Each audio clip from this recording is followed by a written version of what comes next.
Утринава во посета на Штип беше бугарскиот амбасадор во државата неговата екселенција Ангел Ангелов. На средба со градоначалникот Иван Јорданов тие разговараа за проекти кои досега се реализирани заеднички со прекугранична соработка, но истовремено и за проектите кои ќе се реализираат во иднина. На списокот се најдоа детската градинка Астибо, како и населбата Ново село во општина Штип. На огромно задоволство од тоа што го добив како информација, веќе се работи на еден проект за донација од страна на бугарската амбасада во една од детските градинки во општина Штип, во детската градинка Астибо, но исто така ги разгледавме и можностите за едни проекти и за една соработка која што ќе значи развој на нашиот град.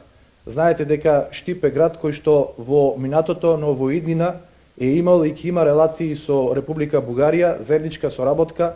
Ја начнавме темата за обнова, реставрација на историското Ново село, можност за спојување на двата народа и можност за идна соработка од делот на туризмот, културното наследство и економијата. Чест и задоволство представуваше и за Ангелов што се запозна со новиот градоначалник на општина Штип. Тој истакна дека по изборите ова е прва посета во Македонија и прво запознавање со некој градоначалник. За мене беше чест и задоволство да се запозная с градоначалника. Той след локалните избори очевидно се настанаха такива промени, че трябва да се запознаваме с новите градоначалници. Това е Штип е едно от първите места в Република Северна Македония, в който аз отивам на място. Още повече, че, както и каза господин Йорданов, имаме проекти доста, които работиме с детската градинка Стибо и с други проекти, които ще продължиме напред. Разбира се, най-непосредствено е проекта на моята съпруга Биляна Ангелова, която е стоп на домашното насилие, с централната проява на 12 и 12 часа в център на Скопие, но сите градови и общини в Република Северна Македония са поканени да участвуват и тук благодаря на градоначалника, че и Штип ще се включи в тази инициатива, която е и под съвместното медийско покровителство между МИА и БТА. Ваша екселенциjo, да ни кажете, дали веќе се знае кога настраданите од автобуската несреќа ќе бидат пренесени во земјава? Има ли веќе некоја организација? Да, българската страна ще осигури 2 военно-транспортни самолета, с които ще бъдат доставени жертвите на катастрофата утре Сабајле. Дали гледате начин за решавање?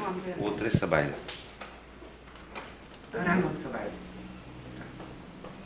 Дали гледате начин за решение на политичкиот дел помеѓу двата соседа Македонија и Бугарија? Разговорите продължават и те никога не са запирали. Разбира се, те са конфиденциални между нашите две министерства на вътрешните работи. Сега ние ще имаме, надявам се, нова влада. Утре е първата сесия на новия парламент в Бугария и се надяваме новата влада, политическа влада, която да направи договор с владата на Република Северна Македония. Значи ли тоа дека ќе заземе нов курс? Различен от овие досегашни? Да видим първо да се състави тая влада, защото знаете, че нашия парламент има 7 политически субекта в него и е много тежко постигането на решение. Така че надявам се първо да избереме влада, за да може да се стигне до решение. Ваша екселенциjo, Бугарија има 16 пресуди од Европскиот суд за човекови права за прекршување на човековите права и здружувањето на македонското малцинство во Бугарија. И постојано од таму доаѓаат наративи дека македонско малцинство не постои. Што прави Бугарија по ова прашање? Од друга страна, вие постојано зборувате за бугарското малцинство во Македонија и за прекршување на договорот за добрососедство. Значи ли ова дека вие го прекршувате договорот за добрососедство? Не. Договорът за добросъседство не се изпълнява. И тук е целият проблем. Ние искаме да започне той да се изпълнява във всичките му аспекти. Що се отнася до първата част на вашия въпрос? Според българската конституция, която апропо и във Франция по същия начин, ние не признаваме малцинства. Всички са граждани равни пред закона в България. Тоест не признаваме колективни права. Всеки има индивидуалното право да се чувства както си иска и тук никой не може да му го забрани това, нито да се сдружава, исто не може да му го забрани. И тук още една неправилна теза. Ние никога не сме претендирали, че има българско малцинство в Република Северна Македония. Што се состои донацијата за градинката? Ще направиме детската площадка, сите там уреди, които са за децата да играт, пред градинка в двора, ние ще го финансираме това. Колку тежи таа финансиска? 1000 евро. Кога ќе се реализира? Надявам се на пролет. Донацијата за детската градинка Астибо во Штипе со вредност од 35.000 евра, а предвидено е да се реконструира дворот и просторот за игра на децата.